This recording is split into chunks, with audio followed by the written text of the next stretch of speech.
Hello. You are receiving a collect call from this podcast. Before we continue my first ever journey through the Harry Potter series, just a few quick announcements. First, I want to say thank you to everyone who came to Tennessee for PodX or the meetup or both. It was so nice to meet all of you. You're all wonderful human beings. I got to meet Kingsley, the official dog of Potterless, as well as Nora, his lovely mom, and my heart just exploded with joy. And hey, if seeing me in a live event and meeting me afterwards or before or on a different day sounds good, you should go to see Multitude live June 21st in Brooklyn. I cannot say the details of the Potterless aspect of the programming, but let's just say that there were so many good ideas for what to do that I have been racking my brain about just trying to pick the third best idea. So don't worry, it's going to be incredible. If you want to get tickets to see Potterless live, Horse live, Spirits live, Join the Party live, all your favorite multitudes on stage at one time in Brooklyn, New York, head on over to multitude.productions/live. Tickets have been going pretty fast, and now that it's less than 2 weeks away, you might not get it. So if you want to go, come through, and also make sure you follow Potterless on social media. I'll be talking about whatever we decide to do for the meetup so I can see your lovely human faces.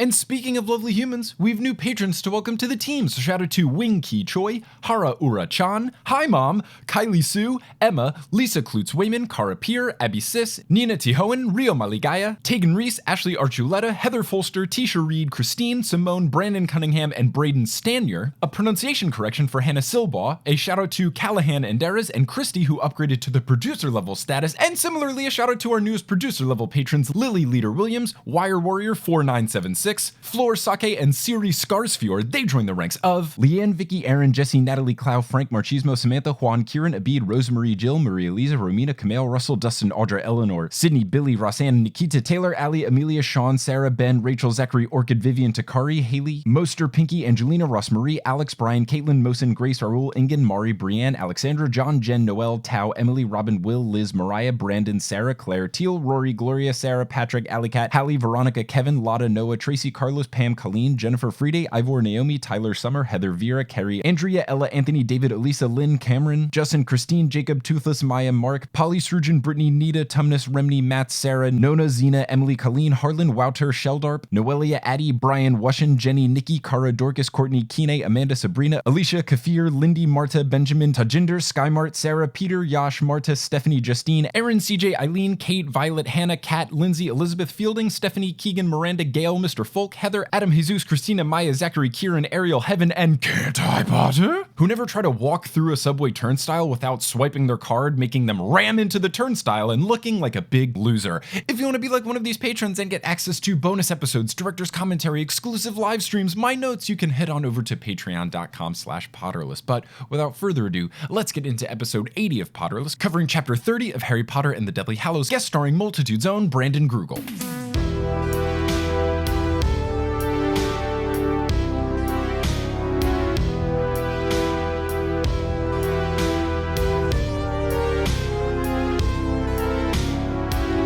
Hello, Internet, and welcome back to another episode of Potterless, the tale of a 27-year-old man reading the Harry Potter series for the very first... How many times have you done this before, Mike? I've never said 27 before, because the last one I recorded was the live show. Right. Hello, Internet, and welcome back to another episode of Potterless, the tale of a 27-year-old man reading the Harry Potter series for the very first time. My name is Mike Schubert. I am that grown man, and I am here joined today by a good old friend of mine, my fellow multitude, Tracy from Join the Party. It's Brandon Grugle. Brandon, how's it going? Hello. I almost did Tracy's voice. I decided against it.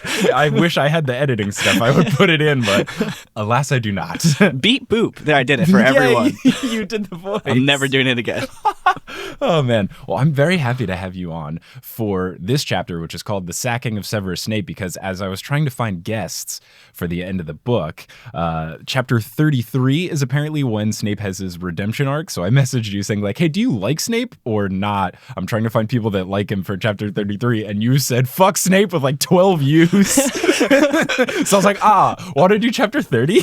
Look, it's very important to me that everyone knows that Snape sucks. He's so bad. He's not great. And I'm glad that like it's a sign of me having good friends that it's been really hard for me to nail the person down for chapter 33 as I keep asking people like, does anyone like Snape? And like pretty much the overwhelming response I get is people saying like, I used to when I was young and stupid, and now I realize he's awful because he is. It's a really good litmus test for your friendship, honestly. Like if anyone does, like whomever you find for that chapter, immediately cut them out of your life, please. Yeah, for the good of everyone.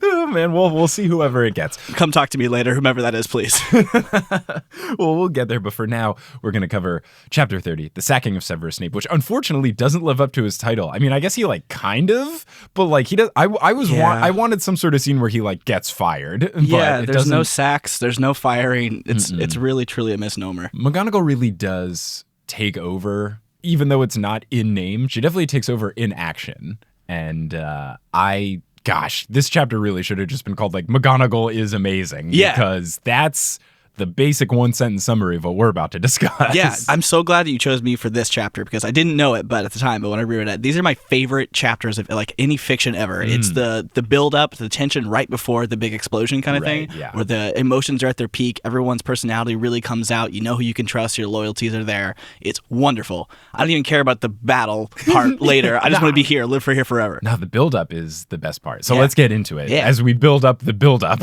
let's actually get into it. So, as you recall, in the last chapter, it ended with Alecto Caro touching her dark mark. So we pick up here, and once she touches the mark, Harry's scar starts to hurt like hell, and we do one of these flash presents to Voldemort's vision. Voldemort feels excited and says, "They have the boy." And Harry then snaps back to... Well, Voldemort's in the room! He does not. Unfortunately, he's not. Harry snaps back to reality. Oh, there goes gravity. And then he hears a loud bang. Luna had hit Alecto with a stun, which created a loud noise. And then Luna follows it up with, "That was noisier than I thought it would be." I love Luna so much. She's phenomenal. I don't remember liking her when I read this as a kid. Like, I didn't understand her, but she's my new favorite character of all time. Yeah, book 7's really good for Luna. She has a big glow up over the course of the books from, oh, look, it's the weird girl to, oh, look, it's the best person. Yep. Like, she really improves quite a bit. And I've heard that part of that was because of the actress Ivana Lynch in the films. Yeah. I heard that J.K. Rowling and her developed this really strong friendship, and that's what kind of sparked Luna to become more of a character than what she is, and that is incredible. Oh, that is, I never thought about that. She was, I think, the most, like, maybe not the most, but definitely one of the few characters in the movies that were like spot on, perfect, accurate for that character. Yeah, I think that's why she actually auditioned. She was not into acting, I believe. I've been told that. I don't think she was an actress at all. She just really liked Luna's character in the books and then I do think you're right. I remember hearing about this. Yeah. I'm really excited. This will be a deep dive when I cover the movies that she's in. Of course. And obviously when I get her on the podcast, hey, yo, I know you're done Dancing with the Stars, Ivana, so come talk about So this is the step Harry lower Potter. than that. I mean, we're a very popular podcast. All right, before you go on. Yes. I do have a very important thing. Okay, good. Did you know that bookcases can tinkle? No. Let me read you the slide. She hit the ground so hard that the glass in the bookcases tinkled. Yeah, I imagine like tinkling, but you're right. That in America at least usually means pee.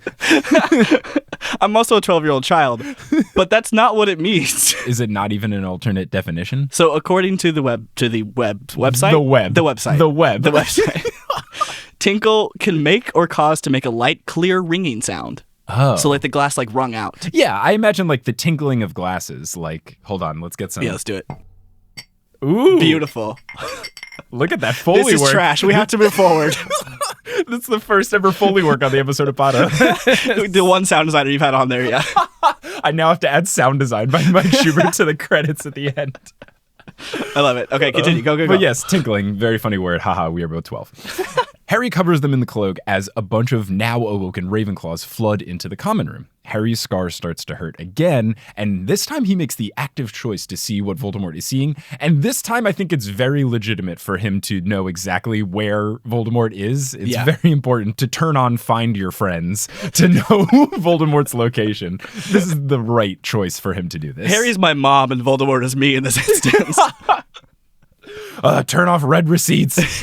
So Harry sees that Voldemort is deciding to go through the cave because he's convinced it's not going to take that long, and he'll go and see whatever the Caros have put Harry into, some sort of holding container, right? No. So Amicus is trying to get in through the door, but he can't answer the riddle, which is, where do vanished objects go? And I always like to take a guess at the riddles in the books. Please. Before. I just said away was my guess. That's not wrong. Yeah, which is the theme of the Ravenclaw riddles, is that you don't actually answer the question. You just say some smart bullshit that's like... Yeah, good thinking. Like, you don't actually answer anything. Are we just tearing down Ravenclaw? Like, are we undermining everything that they stand for in this podcast right now? They're fine. Ravenclaw's fine. They're definitely underrepresented in the books. But think you get back to the dorm from a late night of studying or partying or whatever, and all you want to do is go to sleep, and then you've got some eagle on a door that's like, where do vanished objects go? And then you say away, and it's like, not clever enough. Like, and then you kill the eagle. I would be so pissed. Like, how often do Ravenclaw students find their fellow classmates sleeping on the ground outside because they couldn't figure out the riddle? It's like, I couldn't figure it out, man. I just went to bed. I've been studying calculus for 47 hours. Let me into my dorm. We've got that big arithmancy exam, and I was so tired. I didn't have time to answer some bullshit question about whether the chicken or the egg came first. You're right. I did say a math thing. There's no math at Hogwarts. There's only arithmancy, which is kind of math. It's wizards sort of math and physics, I assume, because the teacher's name is Professor Vector, and that's a math thing. And as you all know, your last name decides what you teach. That's true. Just lines, though. He just teaches lines. It's a very in-depth class. Oh, it's she, by the way. It's a lady. Thank you. How dare you? Septima Vector. I only know this because I have Wikipedia Professor Vector because I need to know more. I'm going to jump out this window real fast. Goodbye. Amicus is freaking out because he doesn't want to end up like the Malfoys if Voldemort comes and they don't actually have Harry. Harry then hears McGonagall, which, oh man, so excited. And I, at this point, had no idea what I was in for. This is the start of an amazing McGonagall section in this chapter. So McGonagall asks Amicus what he's trying to do. They have a little bit of a back and forth, and McGonagall reveals that Alecto asked to be let in to the common room by Flitwick earlier. So this clearly was some sort of plan that Voldemort had set forth for them. Amicus then calls McGonagall a besom. Do you know what this is? This is my second vocabulary word of the night. Uh-huh. What the hell is a besom? Well, I'm assuming it's British, so we're going to turn to our UK correspondent, Dottie James, with a British quandary. And now it is time for British Quandaries with UK correspondent, Dottie James. I had to Google this one myself. Apparently a besom is a twig-like broom. It's a broom made up of bound-up twigs. So... besom, broom made of twigs. This has been British Quandaries with UK correspondent Dottie James. Wow, thanks, Dottie. We now know what a besom is. Well, what a mean/interesting insult that Amicus used. I feel so informed. So McGonagall answers the riddle, which is into non-being, which is to say everything. This is the wildest part of this entire chapter. Ridiculous That is answer. nothing. You said nothing. Nothing. Absolutely nothing. If you just say into non-being, sure, that's a fine answer. Into non-being, which is to say everything. That second clause completely invalidates this answer. Yeah. You are saying that when things vanish, they go into non-being, which is to say they go into everything. I'm sorry, non-being sounds like nothing. How can something be nothing and everything? This is some Schrodinger cat bullshit that I'm very confused by. This is why I don't think they teach physics at Hogwarts, because like it's just not accurate to the way the universe is. All of the answers on the physics test, it's like, okay, you drop a ball off of a building at 100 feet in the air. How long does it take to hit the ground? It's like, does the ground hit the ball? It's just, that's all of the answers to the tests. I would hate it. I would hate it so much. Yeah, I mean, I failed physics in high school anyway, so like, you know, I'd fail this one too, but it's fine. It's fine. It's See, I loved physics. I was a mechanical engineer boy. Oh, no, I loved it. I was just very bad at it. It's a fun class. But yeah, maybe that's why there's no wizard engineers, is because no one wants to do it, because there's no straightforward answers to anything. So the door opens, surprisingly, and Amicus yells in fear when he sees Alecto because he thinks at first that she is dead. McGonagall assures him that she is only stunned. Amicus goes on to say that they are screwed because Voldemort is under the impression that they have Potter. And at this point, I thought, shouldn't he not be revealing all of this to McGonagall? It seems like a bad plan. It's like the part in the, you know, in the action movie where the villain straps the good guy down to the whatever torture device and then reveals his entire plan. That's this. but like stupider. Yeah. I guess it's fine because these people are supposed to be stupid. So Yes. it fits. Yes. But it just seems quite foolish to do. Would you say that they are Potterless in this moment? They are Potterless. You're welcome. I'm so proud of you. I think that is the first time Potterless has been used as a pun in Potterless. I've You've won. done it. Goodbye. You get Do a the rest of the trophy episode now. by yourself. Oh, man. Amicus then goes on to reveal that Voldemort tipped them off to Harry maybe going to Ravenclaw Tower. So this makes me more excited that the diadem is actually the Horcrux, which is my thought. McGonagall then asks Amicus what would Harry be doing in Ravenclaw Tower. And Harry hears the pride in her voice when she tells off Amico. And his affection for McGonagall gushes up inside of him. Which, McGonagall's the best bro. right? And Yeah. also hard same. I was very, very proud of her. She's so good. She handles this so cool and calm and collectedly. Ugh, wonderful. I do have a quick question. Yes. I know I'm interrupting a lot. Please do. It makes the episodes better. What did you first think that a diadem was when you first read it? I asked this on the episode when it first came up. I was imagining it to be like a tiara, where it Now, why doesn't did go you all the think way that? around. When And you were- I thought that because they mentioned it having a gem in the forehead of it. okay. And also they compare it to looking like the tiara from the wedding, Aunt Muriel's. Sure. I just imagined it being some sort of tiara that would not necessarily go all the way around, come to the middle, and then have either one gem or a bunch of gems, and then one big one at the forehead, kind of like a beam that could come out of it if need be. Yep. Yeah, I hear you. I'm going to throw you a different curveball here. Okay, cool. Now, I don't know exactly how old I was when I read this book. I wasn't a child. I did think it was like some weird sex thing. What? Because it's very close to some contraception that I knew offhand, but did not know what it was. Brand name of contraception or a No, term? just a term. I'm drawing a blank. Do you really want me to say it on your Yes. podcast? So there's a thing that's probably not in use much anymore, but it's called a diaphragm. Oh, I thought that's like I thought your diaphragm is like It's where also you're your vocal supposed thing. to. Yeah, yes, where but you're it's supposed to, also like, sing a form from. of contraception Oh. that I learned as a child, did not understand what it was. And I was like, is this some like British slang term for that? But like, why is that in this book? I don't understand. And then I quickly like figured out like, oh, it must be a crown. Like it has to be some sort of like royal thing. But like forever and always since I was 12 years old, that's a sex thing. How does a diaphragm work? do you want to explain this Please to you? do. I can always edit it if I need to. Okay. So it's like Jesus Christ. So it's like I'm gonna explain this really poorly, and Please women are do. gonna get very mad at me. You should probably edit this out. But you know this like plastic like half ball things that when you flip upside down and put it on a table, it jumps up. Yeah. So it's like that, and you insert it. A woman inserts it, and it protects anything from. It's a barrier. Oh, okay. And then you like take it out later. Yeah, that seems like a poor choice. I can see why it's not used a lot anymore. That Yeah, I seems think not so. great. And I could be getting that extremely wrong because I am not a woman. If Brandon is wrong, please direct any tweets correcting him to the garbage.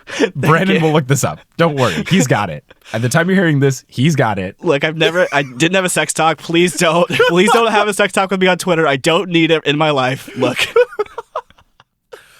Oh, man. I've been holding that idea in since I was like 10, though. How do you feel? I feel great. Good. It's out. It's gone. So Amicus says that he's going to lie to Voldemort. Did you forget who Voldemort is? You fucking idiot. So he's going to lie to Voldemort that the kids ambushed her and forced her to touch the mark. Yeah, that'll work. Amicus then says, couple of kids getting tortured. What's the difference? And McGonagall claps back with, only... I got to go real Scottish here. Good. Oh, only the difference and lies, courage and cowardice. Then goes on to say, you're not going to pass off your many ineptitudes onto the students of Hogwarts. I shall not permit it. He tries to intimidate her. Not smart. I don't know if you read the books before, but McGonagall's not going to put up with that shit. And she does not back down. The narrator goes on to say, quote, she looked down at him as if he were something disgusting she found on a lavatory seat. Yeah, what do you think that is? Poop? Or, as Kelly said when I was reading it, period juice. Oh, okay. Or pee. Or Leftover seat butt protector things. yes. Those still gross me out. Yes. Or Jizz. or Anything on a seat. Anything at all. literally anything. Yeah. Did you have... No, I'm just prepping you. I'm prompting you. Very proud of you. Yeah, anything on his seat, not great. Not good at all. He says basically she should do as he says, and then he spits in her face, which... The dumbest thing you could possibly do ever. Not smart, my dude. Not a good plan. Harry then pulls off the cloak and says, "You shouldn't have done that," and then uses Crucio, which I was not expecting. Yeah. I thought he was going to rip off the cloak and then be like, "Expelliarmus!" You do have Harry nailed down to a T a little bit, I think. He's very predictable. It's like rips off a cloak. Hey, stop! Yeah, but I mean, to use Crucio at all, ridiculous. But to use it in front of McGonagall is a bold move. So this is a big turning point, I think. So I might be incorrect, but so correct me if I'm wrong. But I believe this is the first time he's successfully used an Unforgivable curse. It is the only time he's successfully used Crucio. Okay. He successfully used Imperio, or at least semi-successfully when they were breaking into Gringotts. Yes. When he was able to control the people. He didn't do a super great job of it, but it was enough to get by. Gotcha. He's tried Crucio twice. Right, and it's failed neither both times, of them right? worked. Yeah. And so this is like a really big shift in the moment of him as an adult, and also him in his relationship with McGonagall. Right. And also him within the context of Hogwarts, which we'll talk about later. But as no longer a student, as like an outsider coming back into his like home turf and like owning the home turf. Yeah, I think the biggest takeaway from this is rather than have a discussion about how intense the Unforgivable curses really are, because they seem to have really decreased in value of, oh no, you're not supposed to do them. Everyone should be in jail. Everyone's in jail. More so, I think the bigger takeaway is like this just proves how much he loves McGonagall. Right. Because he couldn't even do a Crucio after he watched Sirius die. Yeah. And he also couldn't do it when he was mad at Snape when he watched Dumbledore die. But he sees McGonagall get disrespected and he is able to do it. Yeah. So that just shows how much he has grown as a wizard, as a person, but also how strong his relationship with McGonagall is, and it's fantastic. It's genuinely like really, really beautiful. Yeah. It's a weird way for something to be really beautiful, but like it works, but also, It's the contrast in it that makes it beautiful, right? Like that's why things are always great when you have contrast in food, contrast in whatever. Like you have this contrast of like this horrible thing that Harry's done, and like you are conflicted about who he is as a person, but you also see this wonderful thing that he did at the same time. So it's character growth. It's beautiful. It's complex. It really is. So Amicus gets crumpled up and thrashed into a bookcase, which I can only assume starts to tinkle. It has to. And then Harry says, quote, "I see what Bellatrix meant.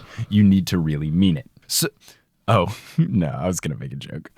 What was it, Mike? I was going to say, I wrote this in my notes. I said, by the transitive property, Harry thinks spitting on McGonagall is worse than killing Sirius, and I, for one, agree.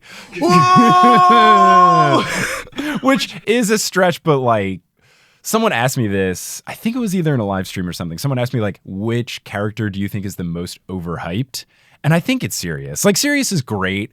I think he's very good, and he had a bad upbringing, and I get it. He spent his formative years in jail.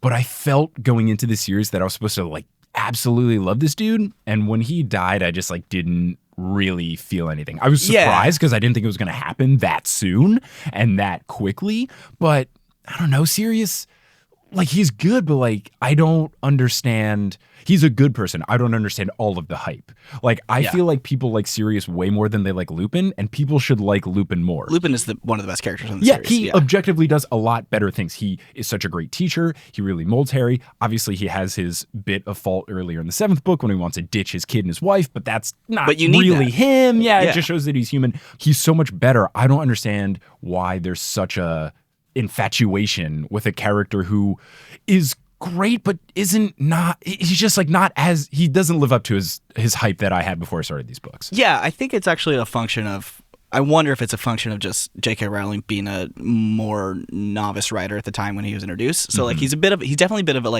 2D slate that Harry bounces his character development off of, as opposed to like being a fully fledged character. Yeah. But he's just like kind of cool. Right. So I think when you were a kid and you're reading them, it's like, oh yeah, he's the cool guy. I want to be that. That's what it really is. Yeah. Because most people read them as children. Yeah. And he's like, he's the dad you always wanted. He's like the hot topic of people. Where when you're a teenager and maybe slightly punk gothy like he is, you're like, yeah, Sirius is cool. And then you become 25 and you're like, who the fuck would wear that shirt? Like Angry Bunny t-shirts, we really wore those. And then you go to Harry Potter World and you're like, Sirius's black wand? I don't know. And that's, It's probably not as good. It's not. But yeah, I feel like Lupin should have more hype. I think you're right. I think this is something where as a kid, you'd be like, yeah, Sirius. And when you read it and you go back as an adult, maybe this podcast can help with that. But you go back and you're like, oh, Lupin is definitely the best Marauder. I think you're on the right path. And I think the developments with Lupin down the line that you haven't seen yet are going to feel much more earned than Sirius's did. Okay, good. I think you'll get a nice resolution there. Good. He needs more love. Anyway, McGonagall is shocked that Harry is here. She immediately scolds him for being foolish. Love it. Very true to form for McGonagall. But then she says that it was gallant of him. So Harry cuts right to the chase and says, Professor McGonagall, Voldemort is on his way. And McGonagall begins to ask him what's up.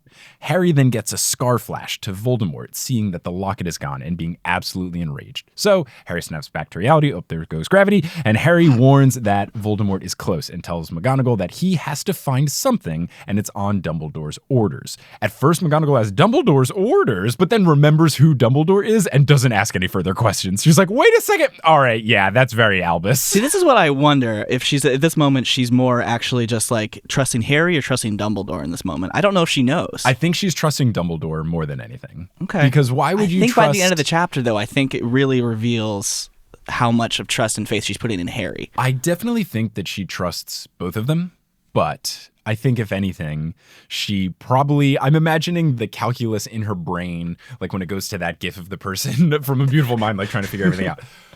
I imagine her being like, wait a second, Dumbledore is dead. Why would he give a task to Harry to not tell anyone? Dumbledore does that a lot. He's usually right. All right, fine. That's her order of operations. That's fair. That goes through in the blink of an eye. So this is also an important moment here because Voldemort officially knows that Harry's going after Horcruxes. Yes. Which is minor for the reader, but massive for Voldemort. Absolutely. Changes huge. the game. He changed his direction completely, and he knows exactly where he's going next. Yes. So he suspected it before. Voldemort went back to find the ring, and it wasn't there. So then he started to get worried, but he was suspecting that it was something of Dumbledore's doing, and I probably think that Voldemort was just like, oh, this is the most obvious one. But then he goes to the cave, and that's where it's really going to be determined if it's happening. If you go to the cave and that one is gone, then really people know what's up. Right. Because, yeah, he has the whole freak out when the ring is gone. He's like, oh, I would have felt it if it was gone. I would have felt it if it was destroyed. I'm so powerful. That's where he calls himself all these like weird compliments. He's like, as no one as precious as me. Same. But yeah, this is the point where Voldemort knows, oh shit. Yeah. He knows what's up. And I think it changes his motivation and his direction, like, rapidly. Yeah, it definitely just changes to, fuck the other Horcruxes, I gotta murder Harry Potter right now. Exactly. So Harry warns to get all of the students out because Voldemort only wants him, but he won't care about killing some students along the way. McGonagall says that they will secure the school while he searches. Harry asks, is that possible? And McGonagall says, quote, I think so. We teachers are rather good at magic, you know. I love her. She's so good. She is so good. She's unsure of how to get the kids out, but Harry suggests the room of requirement. McGonagall says there's no way that's going to work. We're talking about hundreds of students. And Harry's like, look, Voldemort is not going to care. He's only going to be looking at the boundaries of the school. If we get a bunch of people in the Hogshead, they'll be fine. So McGonagall puts the Carrows in a magic net and tells Harry that they got to go to get the other househeads. She puts her wand in the sky and 3 cats with spectacles burst out. She does a triple Patronus. So good. Yo, that's nuts. That's a 720. I mean, that's not correct. You would Can you prove it wrong? Yes, you can't. Yeah, you would have had to either say 540 or 1080. Oh, shit. I've played almost every Tony Hawk game, now hold sir. On. It was a 540. You are correct. Yes. But my point still stands. Yeah. It is a lot of points. It's very good. So she sends off this triple Patronus, does the 540, and then they move along. The narrator then notes that McGonagall is wearing a tartan dressing gown, and now I know that tartan isn't just plaid. Earlier in an What episode, does this mean? Yeah, so tartan is a traditional Scottish fabric. It's a traditional Scottish pattern that has lots of meaning behind it for Scottish, like, royalty. It's like really important plaid. It just looks plaid, but it's very important, meaningful plaid. In an old episode of Potterless, tartan came up. It said she she vanished in a woof of tartan, saying when she like ran away or whatever. Yeah. During the episode, I was like, what's tartan? Googling it. I was like, oh, it's just plaid. And then everyone from Scotland's like, you fucking idiot. It's not just plaid. And since then, Rachel Guthrie, one of the producers of Potterless, sent me a little notebook that is tartan on the outside. Oh, it's a so really sweet. high quality, very nice notebook. And it's made by some official like Scotland tourism board type thing. And it has a little thing on the inside that explains why tartan is important. And it came with like a little leaflet that you can remove that explains like the history of tartan. It's great. That I'm is the most so passive informed. aggressive, amazing gift I've ever heard in my entire life. I love them. Rachel's fantastic. She is absolutely phenomenal. And the gift was very good. So now you too can vanish in a wisp of tartan. So as they walk, they hear the footsteps of someone, and McGonagall asks who it is. And it turns out to be someone who's hiding behind a suit of armor that goes, "It is I." And it's Snape. Of course it is, right? He's always hiding behind suits of armor. But That's where he lives. I have so many questions. How big is the armor? How awkwardly Snape-sized. how awkwardly is he hiding behind it? And how long has he been there? No, he's standing like perfectly still like a gingerbread man behind it. It's just like perfectly flat. And 47 years. I guess he like heard them come through the hall and then hid behind it and then... No, don't give him that much credit. Like, Well, still, however long he's been hiding, he has been running through his brain the thing to say because Snape always has the one-liner to say. Absolutely, yeah. So he couldn't come up with anything good and just went with, "It is I." So Harry is absolutely furious for good reason. Snape asks where are the Carrows. McGonagall says, "Wherever you told them to go, I assume." Snape says that he was under the impression that they caught an intruder. And McGonagall asks, how? How would he know that? And then Snape flexes his forearm, and McGonagall goes, "Oh, but naturally, you Death Eaters have a private means of communication. I forgot." She didn't forget. So after a bit of asking why she's up, he just cuts all of the bullshit and asks if she saw Harry Potter. McGonagall starts to like protest a little bit, but then it gets to a point where she just goes to hit him with some sort of nonverbal incantation, a curse of sorts, but Snape is able to put up a shield charm very quickly. Harry was gonna join in on the fight, but his reflection of her attack knocks a torch down, and it's gonna fall onto him and Luna, so he has to pull Luna out of the way. This is why wizards are not better than muggles. They should adapt electricity and have overhead lights in this school. This is a hazard. They just have torches throughout the school. How annoying must that be to light them all of the time? I get they can do it with magic, but still. They definitely make Filch do it. Like 100% they do. Like 1,000,000%. Every day and every morning and every night, he lights and puts out the candles. It is a constant fire hazard that they're using as a source of light. Literal fire in the hallways. Mm-hmm. Yeah. But like, Jeepers. think about how like the natural light of this. Like, it's really good for like Instagrams and It looks great in the castle. I get it. The nice soft lighting bouncing it's off the stone. beautiful. But also, everyone's complexions look great. I get it. But phones don't work, so they can't have Instagram anyway. It's worthless. Did you notice, by the way? I don't know if this is true, but earlier when Amicus tried to get into Ravenclaw, the metaphor to show the sound of it was a gun. Is that the first time they mentioned a gun in this book? I feel like they had to have done it before, but yeah, that is interesting in that you would reference a gun. Yeah, like you're just inviting people to be like, yeah, those things could have solved all of this really quickly. These are the same questions that I ask when the characters say, "Oh my God." Because then it just begs the question, is God in the book? Is Jesus a wizard? Also, please just cut the part where I said gun solve things. We know what you mean. So this is where the fight gets turned up to 11 because McGonagall turns these flames into a fire lasso, which is a move that Dumbledore used in the end of book 5. Mm-hmm. But Snape then turns the fire lasso into a giant black snake, but then McGonagall turns the giant black snake into a puff of smoke, and then before Snape can do something with the puff of smoke, turns the smoke into a cloud of daggers that she flings at Snape. Are you fucking kidding me? This is the hypest shit ever. Beautiful. This is unreal. If they don't do this in the movies, I am going to break the Blu-ray disc in half. I will be furious. I don't think that's going to solve anything personally. It'll make me feel better. So this fight scene What really actually struck me about it was how elegant it is. Have you like seen the way that it goes from soft to like hard? Feel free to read it. Please don't sue us, J.K. Rowling. I'll just go through the beats, right? So it starts with McGonagall slashing through the air, which is like a really fast motion that's stopped by a really sudden motion. So like the contrast there. And then you get the fire that is then turned into a lasso.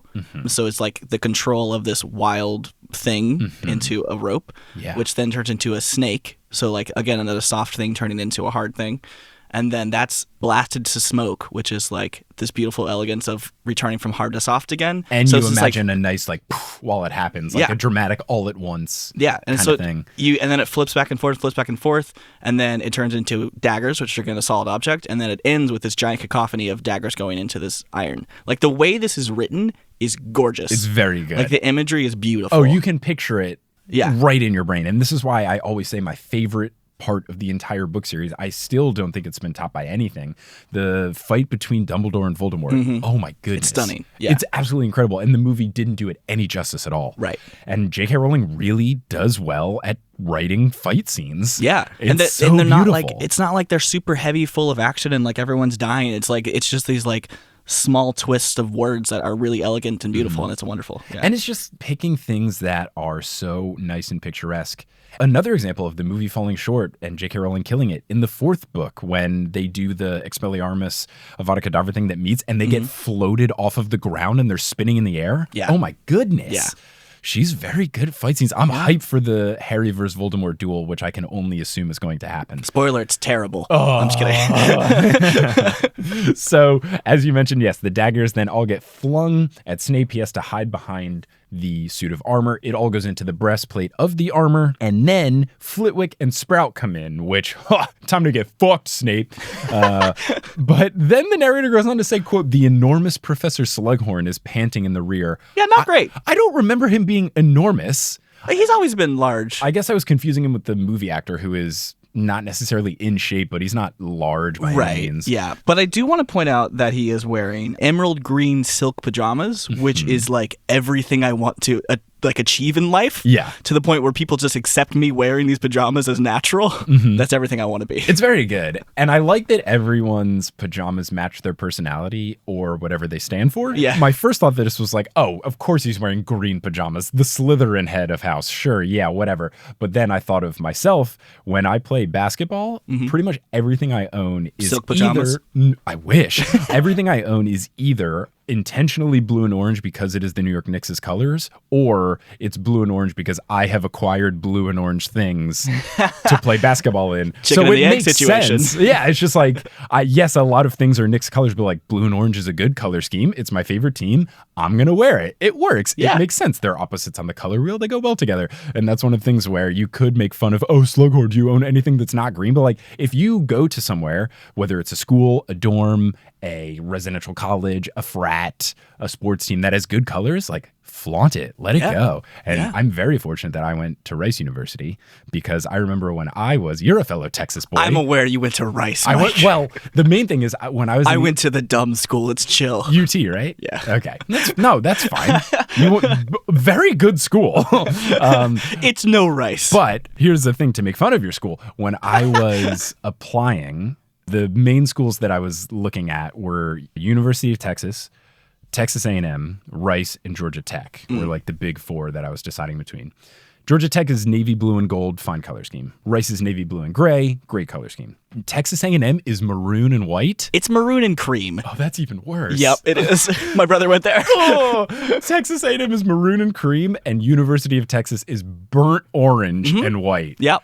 Disgusting. It's the worst thing I've ever seen. Absolutely disgusting colors. But here's the great thing about it. When you're out in public and you see someone wearing burnt orange, no rational human wears that color. No. So you know exactly who they are as a human being, and you know to avoid them.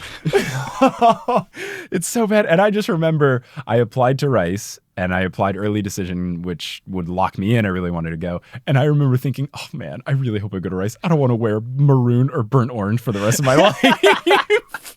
It was like a major factor. Obviously, there were other factors that made me want to go to Rice more than the other schools, but more than I would like to admit, a major factor was like, the colors are so much better than the other schools. That's very valid. It's very fair. No one looks good in burnt orange, especially the paleness that is Brandon. Yeah, and it doesn't look good for me either because I am a tanner white boy because my heritage is like all sorts of Eastern Europe, and I'm tan enough where I like blend into burnt orange, so it doesn't it doesn't look good. Like I'm tan enough where it like clashes with my skin, and it's a bad look. I'm into it. I'm going to get you exclusively UT gear from now on as gifts. Oh, man. I mean, if it's useful, sure, but like clothes, maybe not. It's going to be jumpsuits. Ooh, good. Yeah. I'll get them dirty. Anyway, good pajamas, Slughorn. You did it. All right, Past Mike, let's take a second here. Why don't you sit down, have a glass of water, take a load off, because it's time for Wingardium Adridosa.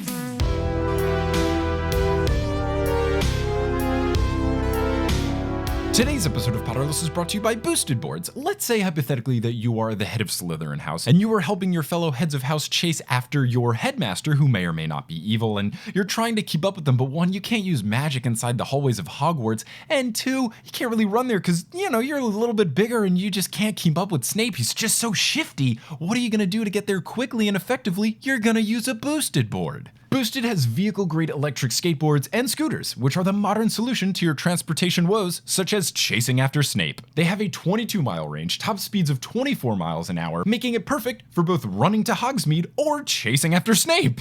They have 5 options to choose from, which includes a scooter called the Boosted Rev. So whatever you're looking for, there is a personal electric vehicle that is tailor-made for you. And they start at $61 per month with financing, meaning that it's cheaper than taking the tube everywhere. Boosted Board sent me a board to try out. I tried the stealth board and it was very intense. I did not put it on the highest setting, though I could have if I was feeling especially spicy, but it was great. I used to longboard in college. I really enjoyed it, but if you're using it for commuting purposes, it's not ideal because you get tired and you get sweaty, and if you're trying to go up a hill, that's not happening. If you're trying to go down a hill, you can't stop. The Boosted Board is great. You can use it to accelerate up. You can use it to brake if you're going down. You don't have to keep pumping and pedaling over and over again, so you can just kind of chill, look cool, and then vroom, I used it to go on the bike lanes. It was great. I used it on sidewalks and it worked. It was very versatile and made traveling to the Multitudio very simple and fun. And right now, Boosted is offering Potterless listeners $75 off the purchase of an electric vehicle when you use the code Potterless at checkout. So go to boostedboards.com, pick whichever board best suits you. Whether it's a longboard, a tinier skateboard that's easier to pick up and go, a scooter, you can go to boostedboards.com, use the promo code Potterless, and you will get $75 off your vehicle. So go to boostedboards.com, use promo code Potterless, save $75 on a vehicle, and catch up to Snape before he jumps out of a window today. Today's episode of Potterless is also brought to you by Wix. Let's say hypothetically that you are trying to rally up your old gang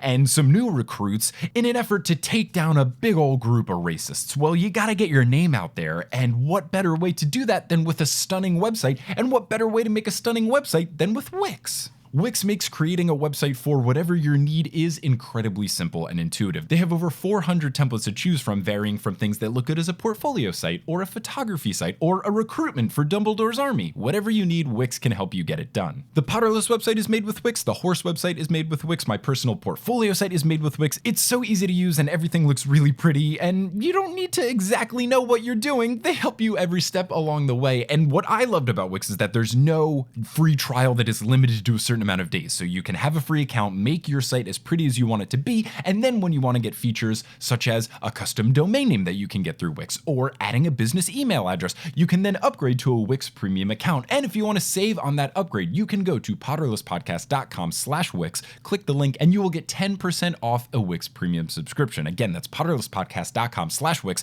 click the link for 10% off a Wix premium subscription. So go there, go to that link, get your website all set up, make it premium, and then start recruiting to Dumbledore's army so you can tackle all the racists today. Flitwick then shoots a spell, and he says, "You'll do no more murder at Hogwarts," which, gripping reality that our last interaction with Snape was him murdering Dumbledore, at least in the school. We've seen Snape in other places since, but, man. This also makes me think, how have the day-to-day interactions with Snape and the professors been? That's got to be incredibly awkward. Yeah, it's got to be like one of those, like, you know how you have like the passive aggressive coworker that you don't really like, but you have to work with, so you just like sort of duke it out. Trudge through. Like you get little jabs in here and there if you can, but like over email only. Because it's too scary to do it in person. You know that? Yeah, I do. Yeah, I got you.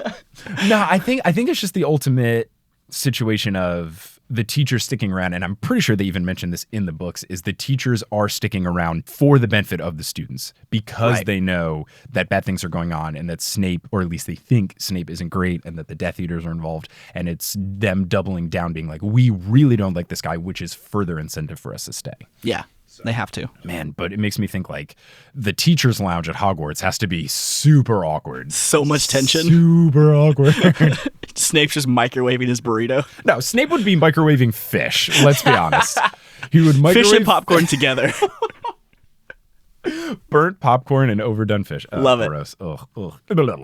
So Flitwick's charm brings the suit of armor to life, and it starts to attack Snape. But Snape then sends it flying at our team. They dodge out of the way, and Snape takes off in full flight. So as they're running, Snape ducks into a classroom, and the heads of house enter first, followed by Harry and Luna. When Harry and Luna get in, they hear McGonagall yelling "coward" repeatedly. And when they get in, they see a broken window, and McGonagall says that he jumped. Harry throws off the cloak and says, "So he's dead?" And Flitwick and Sprout yelp because obviously they had no idea Harry was here. And I just love that detail. I'm so glad J.K. Rowling included it where they get to just be like, "Oh, what the fuck? Where did you come from?" I just love Flitwick yelling, "Oh, what the fuck?" Anything he does is funny though, so it's cool. He is wonderful. Not great though, Stephen Fry's Flitwick voice. I was listening to the audiobook for part of this, and I've mainly been on the team that Stephen Fry is better than Jim Dale. Yeah. I think Jim Dale's performance is more impressive because he does very distinctly different voices. Stephen Fry basically does man parent, man kid, and woman kid, and that's all of his vocal ranges. It makes it a little more challenging to understand who is speaking, but it makes it a more soothing audiobook experience. However, his Flitwick voice is very high-pitched and shrill, I guess because Flitwick is short, and it's a little nails on the chalkboardy for me. That's really sad, because Flitwick is like one of the coolest, in my opinion, one of the coolest professors in the school. He's the dueling master. Yeah. He's small but mighty. Oh, definitely. And if Harry Potter Hogwarts Mystery is canon, his outfit, very on point. He's got a very solid plaid game going on. Some tartan? Maybe it's tartan. Who knows? Who knows? Did I say that wrong? You probably did, but who cares? Some Direct apple your tartan. tweets into the trash. So McGonagall says no, Snape is not dead, because unlike Dumbledore, Snape had a wand, and he seems to have learned some tricks from his master. At this point, Harry sees Snape flying off in the distance in a bat-like form. And I just want to confirm he didn't literally turn into a bat, right? No, I think he did. Oh, for real? Yeah. I just thought he was so far away that it looked like a bat, and he's kind of gross. I cannot confirm or deny this, but I am pretty sure that he is a bat. Like, 100% he turns into a bat. He's either a vampire or an animagus. I mean, we haven't seen his Patronus. It could be a bat. Let me find the line. It's very important. It says, it doesn't say he literally turned into a bat. It's just like a bat-like figure. Okay, so I get where the confusion is coming from. Mm-hmm. Okay, so you could read it either way. With a tingle of horror, Harry saw in the distance a huge bat-like shape flying through the darkness through the perimeter wall. Now, I interpreted it as like Harry doesn't know what's happening and it's far away, so he's like, that could be a bat, but I'm not sure. But I think it's literally a bat. I mean, what else is it? Oh, I mean, he is wearing his traditional cloak. So I guess that flying in the wind could maybe take the form of wings. Or Snape's animagus is not just a bat, but it is a Snape-sized bat. That is the funnier thing, and I'm into that. That is now canon. Thank you very much. We have redefined the Harry Potter series here on the Potterless podcast. So Slughorn then catches up and asks what's going on. And McGonagall says, our headmaster is taking a short break, which is perfect. Very the good. narrator clarifies that when she says this, she is, quote, pointing to the Snape-shaped hole in the window. And I laughed out loud when I read this because I'm imagining the cartoony Looney Tunes like break like through, sideways thing. yeah, like the freeze frame break through the exact perfect outline of Snape in a very flamboyant jumping pose. 100%. Now, isn't that better if I followed up by him being literally a 10-foot bat? Yes. It is now canon that the window perfectly outlined him, and then he turned into a giant bat. Yep. This book got weird. So Harry then has another flash present, and it's Voldemort leaving the cave. So here's a fun question for you. The little zombie things that are in the water, how do you pronounce that? I gotta find the word. It starts with an I. So I've never said this out loud, genuinely, because I've only ever read it. Right. How would you say it? In my head, it's inferi. Yeah, I would say inferi. Okay. Stephen Fry says inferi. Oh, wait, I kind of like that. Inferi. Inferi. It makes them less... It's like infer with an I, but I don't know. It makes them much more regal. Like they have like top hats and they are now monocles. They're fancy zombies. They're fancy zombies. Also canon. Harry snaps back to reality. Up there goes gravity. Says that Voldemort is close. McGonagall I am always going to say that. I'm always going to laugh. McGonagall then sets the plan into action with the heads of house, and she gets right down to business, not to defeat the Huns, but to defeat Voldemort. She says that they got to set up protections, send the kids home, but then, an amazing detail, she says that for anyone of age who wants to fight, they will give them the opportunity to do so. Fuck yes. Yes. This is yes, incredible. Yes. Absolutely incredible. And Sprout right away is like, yep, I agree. This is why I think she trusts Harry more than Dumbledore at this point, because what she's doing is saying that I am willing to put these people's lives at stake that are of age for you because you have a mission to complete. Right. It doesn't really affect Dumbledore at this point. Yeah, like, totally. Obviously, it's the overarching, like, Dumbledore's grand plan, but, like, she's saying, I trust that you need to do a thing that you told me you need to do. I know nothing about it, but I'm so trusting in you that I'm willing to put all these people's lives at stake. Yeah. This is why McGonagall is great. She understands the urgency of the situation and that you cannot take the time to try to ask him what's up or pull Lupin from before where he's like, tell me what's going on. Tell me the details. Right. Bill tried to do that. Lupin tried to do that. McGonagall is just like, all right, let's go. I don't have, like, no questions asked. Let's just do this. It's amazing. She is so great. It gets better. Does it? So Flitwick immediately starts putting up the protections. Harry asks him if he knows where the diadem is, and Flitwick says that no one in living memory has seen it. Welp. So Harry thinks, oh, well, if it's not the diadem, what is the Horcrux? When McGonagall finishes explaining the plan, Slughorn shows some hesitation, further proving that he sucks. I don't understand people that think Slughorn is good. He's not people good. think that? Yes. Okay, cut those people out of your life, too. They're wrong. He's a celebrity child collector. And, like, no, he's gross. I don't like him. People come to his defense when I say that all Slytherins are bad. All book Slytherins that we know about are bad. That is the clarification. I understand there's probably some good ones, and I understand real people in real life who are Slytherins, you're not bad. All the book ones you learn about are bad. The Slughorn thing, in addition to things like you said, collecting kids, being weird and gross, this kind of thing, the big deal with Slughorn is that his own pride kept him from telling Dumbledore about Tom Riddle asking about Horcruxes. Dumbledore did eventually catch on to it and started searching on his own, but if Slughorn told him right away, Dumbledore could have started that process however many years earlier and saved a bunch of lives. Right, he's a coward, is what he is. Yeah, he's a prideful coward filled with hubris, and he's not good. Like, he's not as bad as other Slytherins, but he is not good. Yeah, he's never done anything, like, demonstrably deserving of, like, corporal punishment or something. Sure. Or, like, Azkaban or whatever it is. But, like, as people go, I'm gonna pass. Yeah, not great. Compared to other Slytherins, sure. But compared to a normal person, no, not great.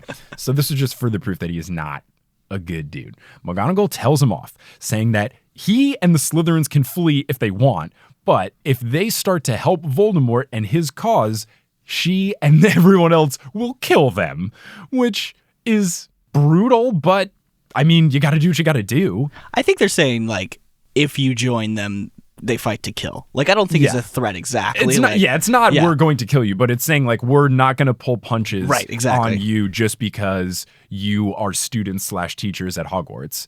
If you're on Voldemort's side, we're going to treat you the same way we treat the Death Eaters in Voldemort. Yeah. And then this line is my favorite line, maybe of the book. Okay. The time has come for Slytherin House to decide upon its loyalties, interrupted Professor McGonagall. Really good. Really good. It's very good. That's like, I don't know how old McGonagall is, 400 years in the making? Something like that. Yeah, she's been feeling that for a long time. Oh, so good. It's McGonagall, fucking kills it. I understand why when I tweeted that I was beginning this chapter, Yeah. everyone was like, oh shit. Because people have told me other chapters are more hype.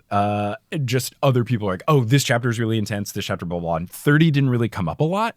And I now understand that the reason everyone was freaking out is because it's like the best McGonagall chapter. It's the best. Oh, it's and that's so what I'm fantastic. saying. Like, she has no time for bullshit because None. this is the moment right before, the end game scenario where everyone's tempers everyone's emotions and tempers are at the highest point, and she has no time or patience for bullshit anymore. And I love it. This chapter is basically like when you watch a show, and this happens in Breaking Bad, this happens in a bunch of Netflix shows, but it's not the episode where all the shit goes down, but it's the one where, like, when it ends and cuts to black, you close your laptop and you're like, oh! Like, and then it's 6 a.m. and you're like, I can't possibly do another one, but you do it anyway, and then you call in sick for work the next day because of course you do. I mean, or in the case of Breaking Bad, when I'm me in college and you have to wait a week, you're like, So after this incredible line from McGonagall, Filch then comes running in, saying that there are students out of their bed. And on the flip side, Stephen Fry's Filch voice, incredible. Because it's just very like blubbering idiot. It's like, Professor McGonagall, students are awake. Like, I'm not exaggerating. It's like, students in the hole, students in the hole. Listeners, you can't see this, but he is like leaning back in his chair in order to accomplish this voice. Well, I'm trying to make sure I don't overblow your microphone. Sure, that was it. No, you were just enveloped in the character. I'm channeling my diaphragm, the voice kind. So McGonagall snaps back instantly with, they're supposed to be you they're supposed to be you they're supposed to be you blithering idiot. Do something productive and find Peeves. So one, I love her even further. But two, I'm imagining Peeves being an integral aspect of the great battle that takes place against the Death Eaters when everyone is doing serious spells and he's dropping like ghostly anvils on people and stuff. I'm not allowed to spoil things for you, right? Cool. Okay, please don't. I have wondered why people... I think it's pretty common that when people talk about characters that weren't in the movies, a really big clamoring I've seen online is Peeves. And I'm like, what did Peeves do besides throw water balloons at people and mess up the vanishing cabinet and stuff like that? But if Peeves actually does some stuff in the fight, I'm super hyped. Especially with McGonagall calling on Peeves. Like, this is high praise for Peeves. If McGonagall's like, yo, get him, whoa. Like, McGonagall's like be important. secretly a prankster. Like, she is.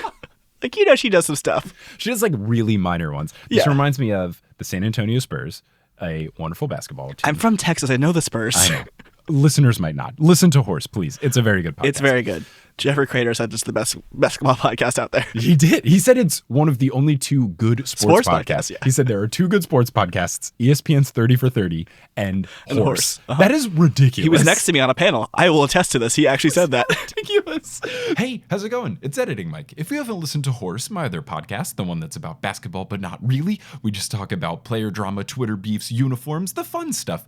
I think you should check it out. I'm very biased, but I think it's fantastic. The NBA Finals are going on right now, so there's no better time to listen, and it's just a fun, welcoming podcast where Eric Silver and I talk to you, joke around, and show you that anyone can follow basketball, not just dude bro sports heads. It's a good time. I think you'll enjoy it, so check out Horse. Anyway, here's past Mike talking about Harry Potter or whatever. So the Spurs are a very wholesome team, and there was one point where Manu Ginobili and Tony Parker were playing a prank on Tim Duncan. They were winning the game by a lot of points, so they were all sitting, and Tim Duncan had gotten up to either get a towel or a cup of water or something. And while he was standing up, you see Manu Ginobili have a paper cup, like those Gatorade paper cups, has it in his hand, hiding behind his leg. And just before Tim Duncan sits down, he like puts it on the seat so that Tim Duncan sits on it. And it was empty, so it's fine. But Tim Duncan like clenches his fists and looks to the sky like, you got me, which makes me think that they've all done this same prank to each other all of the time. But this seems like the kind of thing that McGonagall would do a tiny little prank, like the equivalent of a whoopee cushion, some tiny little thing to honestly, double Dumbledore when he sits down in the Great Hall. More wholesome than a whoopee cushion, honestly. So good. Not even a fart joke. It's just, look at you. You sat on the thing. You sat on a thing that doesn't hurt. You're not supposed to sit on that thing. Yeah, it's really the prank is you sat on a thing you're not supposed to sit on. That's so cute. Look how silly you look. It's wonderful. Just Google Spurs Tim Duncan paper cup prank. It is well worth it. That's wonderful. Thank you for sharing that with me. No problem. See? Wasn't that fun? That's the kind of stuff we talk about on Horse. I always say that the timing of these episodes is chosen by the god of podcasting because on today's episode of Horse, we talk about the same team, the San Antonio Spurs, starring in commercials run by a local grocery store chain. I'm not exaggerating. This happened. You should check it out on Horse. Anyway, back to your regularly scheduled Potterless. McGonagall then uses the spell Per Totem Locomotor, which from my limited Latin knowledge, I knew that locomotor meant put train. Something in motion. Oh, I did no, not. it's not train? Cool. I mean, that's where the word for train comes from. Cool. So I knew something was going to come to motion. I did not know what Per Totem is. Fun fact, it means statues come alive. I mean, definitely a new spell, but very welcoming. So the statues and the suits of armor all come to life. I was incredibly hyped when this happens. McGonagall says that Hogwarts is under attack and orders them to fulfill their duty to the school and man the boundaries and protect them. Oh my goodness. We are getting General McGonagall. Yes. I didn't even think about that. But this also means that these suits of armor that have always been in Hogwarts have always been there to protect everyone in there. And without us even knowing, it's like, so it's good. not just decoration. Yeah. I really want to see all of the different statues that it is because obviously suits of armor make sense. But not every statue is going to work. They say that some of them are animals. Yeah. That's hype. Yeah. It's just like anything that's stationary is coming to life. Oh, It's so again, good. I'm really looking forward to the movie doing this. They better do a good job of it because that's got to be nuts. McGonagall then tells Harry and Luna to get to the room of requirement, get that whole team together while she gets the rest of the Gryffindors. So Harry and Luna go off and they see a lot of students wearing traveling cloaks over their pajamas. Do you know what this means? Well, they had to evacuate. But traveling cloaks? Yeah, it's like a warm, big outer layer. Like a trench coat, but like warmer. Okay, but is it in the shape? I'm imagining cloaks like the things that they wear in the hallways. Do they have indoor versions and outdoor versions? Absolutely. Are you not a fancy boy? I don't know. I'm so confused by what is and isn't canon of the books and what they actually wear or not, and whether or not they wear clothes underneath, and whether or not they wear pants underneath, or whether or not they just wear shirts and not pants, or is Snape just the weird one because of the underwear thing? It's so confusing. I'm really excited for whenever I interview J.K. Rowling and my questions are like, put out a versed illuminator. Do they wear clothes? All of the worst questions. Yeah. You know how you have like your indoor cardigan and your outdoor cardigan? I actually do. Yeah, so do I really do. Are we the worst? No. Okay. It makes sense. Like I have one that's very thick and is like yarny. Yeah. Like it's very thick and wool. And then I have one that's a lot thinner and you can like roll up the sleeves of. Yeah. Okay. Okay, cool. We're on the same page. Yeah, we're on the same Good. page. Look at this. Cardigans are great. And while they're going to the room of requirement, Harry overhears students being like, "Is that Harry Potter? Whoa, that's Harry. Yo, I knew he would be back," which is great, but he has no time to be like, "What's up, guys?"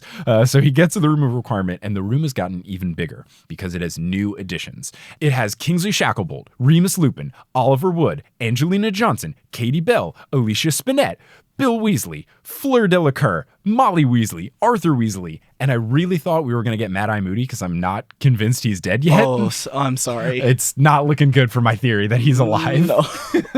No. Not good at all. I don't know any sports things, but it's the 98 dream team of some random sports team that let's say the Spurs. This is like the 98 dream team of the Spurs. The all-star team is really here together. Yeah. And Lupin asks what's up. Harry tells them Voldemort's on his way. We got to defend him. Almost everybody starts to go out and fight. There's a few people left, and amongst them are Molly Weasley and Ginny Weasley, who are arguing back and forth about whether or not Ginny can participate. Molly's argument, obviously, is that Ginny's underage. Ginny's argument is that I'm Ginny Weasley. Ginny makes the claim all of Dumbledore's army is going. Molly says that's just a teenager's gang. And then Fred says it's a teenager's gang that's going to stick it to Voldemort. No one's ever done that before. As this is happening, someone enters the room. And again, I was like, Moody, he's back. But then they note that it's someone with horn-rimmed glasses. And I immediately knew it was not. I'm so excited for this. I immediately knew that it was not Mad-Eye Moody, but instead Percy Weasley. the true villain of the series. There is a very awkward silence that follows. Percy obviously did not anticipate seeing all of his family here. They did not anticipate seeing him here. In order to break this thick ice-like tension, Fleur turns to Lupin and goes, "How's Ted?"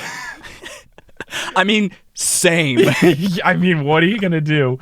And Lupin's like, "Oh, right. Yeah, here's a baby picture." And it's a baby picture of Ted with turquoise hair, which is great. I love that he is the cutest baby alive. Yeah. Very good. I love that he is adopting the metamorph magus situation that Tonks has. He notes that Tonks is home with him, which is good. I'm glad that someone is watching over the child. And then Percy interrupts to say, "I was a fool. I was an idiot. I was a pompous prat. I was, and then Fred butts in and says, a ministry-loving, family-disowning, power-hungry moron." Give it to me. And then it just says, "Percy swallowed," which I'm imagining is the biggest that's ever taken place. He just like fed my soul. Oh. Like it was truly wonderful. Fred has cemented himself as the better twin here. If you think George is better than Fred, you are wrong. If you think George and Fred are equal, you are wrong. Fred is better than George. George is great. Fred is better than George. So good. So incredibly good. I'm proud of Percy, I guess, for coming to this realization. What are your thoughts? I mean, cool. Like, good for you. I get it. I feel a little bit worse about hating him as much when he goes on to explain why it took him so long. He still fucking sucks. But I'm glad he came around. I guess this puts him one step above Umbridge. He's not the worst person in the book anymore. It's now Umbridge. I mean, yeah, that's accurate, I think. But he's not like jumping in my Weasley ranks. He's still definitely at the bottom. But imagine if like your sibling was like estranged for like years and then eventually came back and said like, "Yeah, I was completely wrong." I'm like, glad. What do? You do what Fred did. I mean, you do what Fred did. Yeah, you do what Fred did. You tell him off and then you immediately say it's okay. And like, I've done this with friends. I have not had to do with family members. Like, even if someone is the worst, Percy, if they own up to it and they're your family, they're your friends, you just say, "Okay, chill." Like, you admitted to being the worst. I'm going to get you a burnt orange t-shirt with Percy on it. Gosh. Oh, no. After Percy's gulp, Fred says, "Well, you can't say fairer than that," and holds out his hand to shake, which is a wonderful move by Fred Weasley. He's brilliant. He's a tactical social master. He's perfect. He is absolutely perfect. I don't want to lose, before we skip over it, though, these really cool little cute moments. Luna and Dean taking each other's hand to leave the room of requirement. Yeah. My heart melted. I'm sad. I wanted Luna and Neville to be a thing. I like Luna and Dean, and I get it because they were tortured and stuff together, and they got through all of that as a unit. But I really wanted Luna and Neville. I thought that would have been super cute, but I'm not upset. I'm just happy that they're happy. You know? I'm not as happy as I would like to be, but I still am happy for them. At least you didn't pick like Zacharias Smith or some bullshit. Yeah, that's the wrong answer. Yeah. Or Percy. Ugh. Percy then goes on to explain his situation. He says that he has been trying to get out of the ministry recently, but they have not been treating traitors very well, so he was afraid. He then contacted Aberforth, and Aberforth tipped him off about this whole situation, so he came through.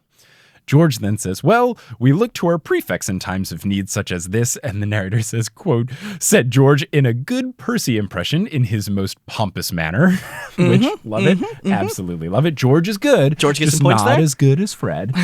George says, "Let's go," and Ginny tries to sneak out with them, but Molly catches her. During the whole Ginny versus Molly interaction, Ginny's trying to protest. Molly scolds Fred for even bringing her along. Fred at first is like, "Yeah, she's in Dumbledore's army," but then thinks, "Oh, probably not a good idea. Sorry, Ginny." Ginny then looks to Harry, and the narrator notes that this is the first time that they've made eye contact, and Harry shakes his head no. And Ginny gets upset. I've never hated Harry Potter more than in this moment. Oh. What a piece of shit. Mm-hmm. The girl that you are into, that she's into you, and you deny her this like literal most important thing in history. That's so shitty. It's also not his call to make. Yeah, like, you just, like, shrug. Just be like, I don't know. That's what you got to do is like, this is between you and your mom, right, not me. Because what right does Harry, who has fought Voldemort in every book, underage every time, like he's always been underage for everything. Right. And we know that Ginny is a great wizard and is strong and can hold her own, et cetera, et cetera, et cetera.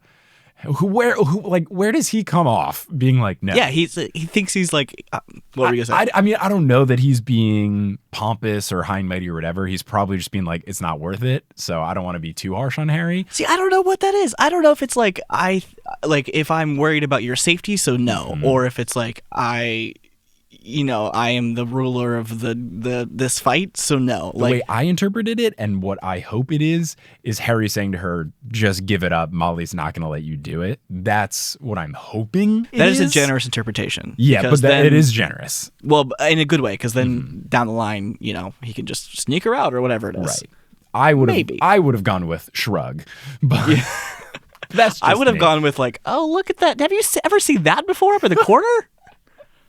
And then ran away.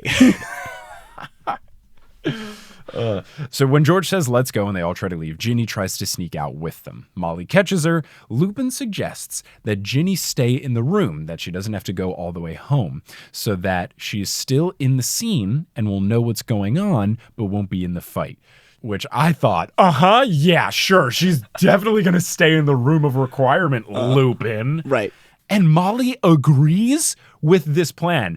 Ginny is obviously going to break out and join the fight, right? Like, there is no doubt in my mind. Yeah, but like as a mom, like, and also Mr. Weasley agrees with that. And very specifically, that's a good idea, said Mr. Weasley firmly. Like, no, but I think know your daughter better than this. She is 1,000% going to sneak out. Yeah, but they all know that. So that's the thing. Like, the motherly thing is like, you have to try to protect your children. And like, if she didn't try, then she would feel so guilty for the rest of her life if anything ever happened to them.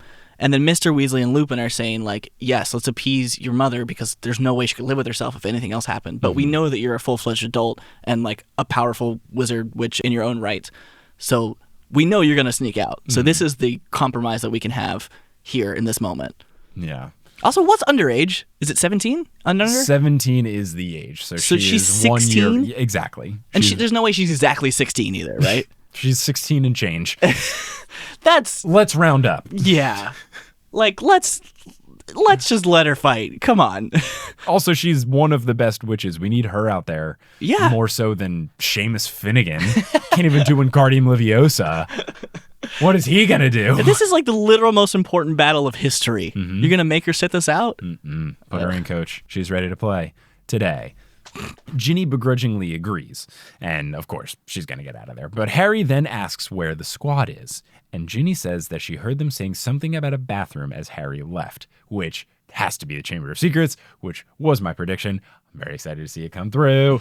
Then we get another flash present, and Harry sees that Voldemort is here.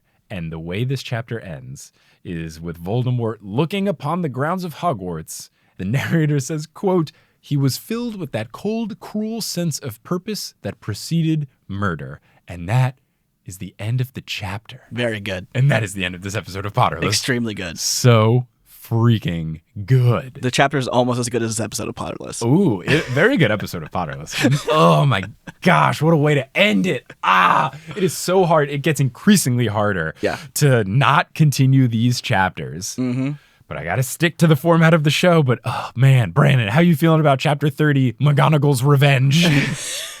That would have been a better chapter title. So much better. So much better. Genuinely, it's like my favorite thing in fiction is this like build up to the thing. I don't even care about the fallout. Like, I love that everyone is at the top of their game. Right. Everyone is not pulling punches. Everyone's saying exactly what they want to say, need to say. And everyone is excited and hyped to help Harry. It's just like the culmination of 7 books worth of everything is in this chapter. Yeah. And then we just get like the Act 5 fall down at the end. I'm so stoked. There's so much hype. I love how everyone has just become amplified versions of themselves. And just everyone is them notched up to 11. Everybody's on overdrive. It's so fantastic. I am very scared for you. In terms of what? Just what comes next? I don't know, man. It's going to be rough. How do you feel about crying about books? It might happen, dude. It might happen. I'm terrified of who's going to die because now, I'm not saying anyone's dying or living. I'm not saying I know people are, and now that there's a lot of the kids in the way, not looking good for some of our friends. We're going to lose some characters that we don't care about that much, but we're going to lose people we do know. We do know that Jenny is safe in the room of requirement, though, for here and forever. She just lives. This is my home now. They enter after the battle. It's just like the French country cottage. I wonder when everyone leaves the room of requirement, what happens? Because it's just Ginny and it's just whatever she needs it to be. So is it going to become a bunch of things that she can break with a baseball bat? Like a bunch of glass and vases and walls, and she just has a sledgehammer and she just takes her anger out? I would love if that happens. I think it just everything turns black and it's just one exit sign and there's just one door out. Like that's all she wants, right? That's all she needs. The other thing with the Ginny argument is that, at least writing-wise, she gives this very impassioned argument of, you can't make me leave, my family's going to be here, I can't just leave and go home knowing my entire family is fighting. And it was this really like powerful monologue. I'm afraid that the movies are going to ruin this, because they always ruin Ginny. I'm afraid she's just going to like go around like tying everyone's shoes. And that's going to be, oh, look, here's the big Ginny moment. Like, it's not. Yeah. And I don't think we're the best two people to speak to this, but I think it also is this wonderful, not only like parent-child dynamic, but it's also this wonderful mother-daughter moment where the mother is trying to come to terms with the fact that her daughter is now an adult human being and can make her own decisions, but is not dealing with it well. Is struggling with that transition, especially in the context of the worst battle looming of all history. And like she's trying everything desperately to keep her child safe, and Jenny is trying desperately to maintain her personhood, her agency. Yeah. And it's like they're at odds so heavily, but they're also caring for each other so much that it's like this wonderful little encapsulation of a relationship in a moment. They're both right, which makes it hard. Right. It's hard to choose sides. This is why me and Lauren debating Ginny versus Molly at the live show in Seattle was tricky, because they're both the best. Yeah, well, because you were wrong. It's fine. I mean, you were the judge.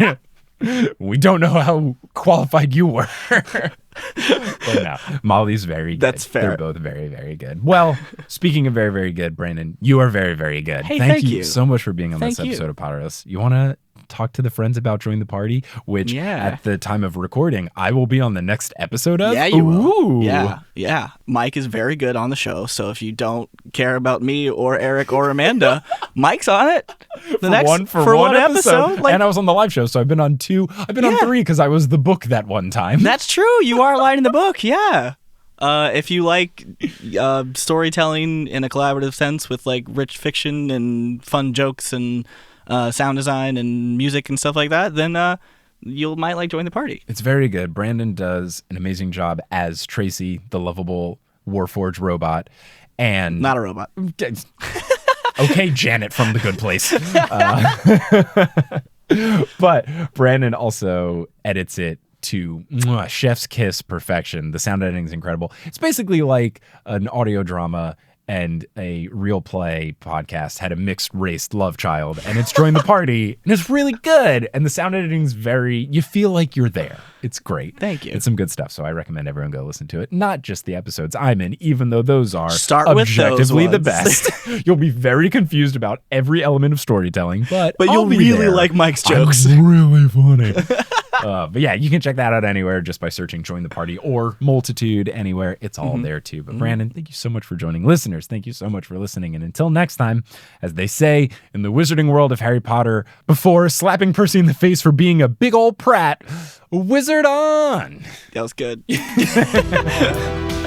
you like pretty pictures? Do you like jokes? Do you ever wonder what I look like? What my face looks as opposed to this super sultry voice you get to hear on a weekly basis? Well, you should follow Potterless on Instagram. I post behind the scenes pictures, Potterless memes, and photos of my face. All you need to do is go to Instagram.com/PotterlessPodcast. Potterless is created by Mike Schubert. It is hosted by Mike Schubert. It is edited by Mike Schubert. Sound designed by Mike Schubert. It is produced by Mike Schubert, as well as Leanne Davis, Vicky Garcia, Aaron Johnson, Jesse Horgan, Natalie Klobuchar, Klaus Serlopu, Frank Chiodo, Marchismo, Samantha Rose, Juan Sanfilio, Kieran Webb, Abida Med, Rosemary Dodge, Jill Boulay, Maria Lisa C. Keen, Romina Rivadeneira, Camille Dock, Russell Dunk, Dustin Wolin Cooch, Audra, Eleanor Curlin, Sydney Cawthorn, Billy Hinton, Rossanne Batamana, Nikita Power, Taylor Armstead, Ali Madsen, Amelia Krause, Sean Montag, Sarah Nink, Ben Silver, Rachel Guthrie, Zachary Polito, Orchid Grower, Vivian the Owl, Takari Arant, Haley Hastings, Moster, Pinky Pan, Angelina Withrow, Rosemary Heise, Alex Bisholta, Brian Williams, Caitlin Sullivan, Mohsen Siddiqui, Grace Riggles, Raul Pineda, Ingan Odstatter, Mari Wynn, Brian Wingate, Alexandra Consulver, John Kotker, Jen and Juice, Noel Basile, Tao, Emily Tyrell, Robin Fernandez, Will Barrington, Liz Bigelow, Mariah Noah, Brandon Pickens, Sarah Ensign, Claire Spencer, Teal, Rory Collier, Gloria Gillum, Sarah and Patrick Donovan, Alicat29, Hallie Bowen, Veronica Bartova, Kevin Harnoy, Lotta Bartova, Noah, Tracy Toya, Carlos Nino, Pam Webb, Colleen, Jennifer Mark, Lou Fried, AJ Svensson, Ivor Peterson, Naomi Guglielmo, Tyler Latrow, Summer Rathel, Heather Fleischman, Vera Cullitham, Carrie D. Baggeson, Andrea Kroc, Elisa Grieven, Lynn Walker, Cameron Watkins, Justin Montero, Christine Saunders, Jacob Parrish, Toothless Walnut, Maya Gray, Mark Body, Polly Burge, Srujan Thanmay Gupta, Brittany Gutierrez, Nita Atabani, Tumnus Moran, Remy Fontaine, Mats Furley, Sarah Shecker, Nona VM, Zena Rosnowski, Emily Tilly, Colleen Mage, Harlan Haskins, Wouter Vandermaiden, Sheldarp, Noelia, Addie, Brian, Wash and Large, Jenny Campione, Nikki Harris, Kara Hamilton, Dorcas, Courtney Hemwood, Kine Roan, Amanda Alfred, Sabrina, Alicia McLaren, Kafir Shaltiel, Lindy Plackey, Martha Medueno, Benjamin Desmond, Tajinder Chumber, Skymart 6, Sarah Shetter, Peter Vostenak, Yash Patel, Marta Morrison, Stephanie Magnuson, Justine Wade, Erin Richter, CJ Ochoko, Eileen Jesh, Kate L. Dobbs, Violet Sullivan, Hannah Suzanne Gormley, Kat Yowell, Lindsay Towning, Elizabeth Agathan, Fielding Lee, Stephanie Hofert, Keegan Curran, Miranda Manning, Gail Ann, Mr. Folk, Heather McMillan, Adam Bryant, Jesus Aguilar, Christina Welton, Maya, Zachary Davis, Kieran, Ariel Rigdon, Heaven, Callahan Inderas, Christy, Lily Leader Williams, Wire Warrior 4976, Floor Sake, Sierra Scarsford, and Can't I Potter?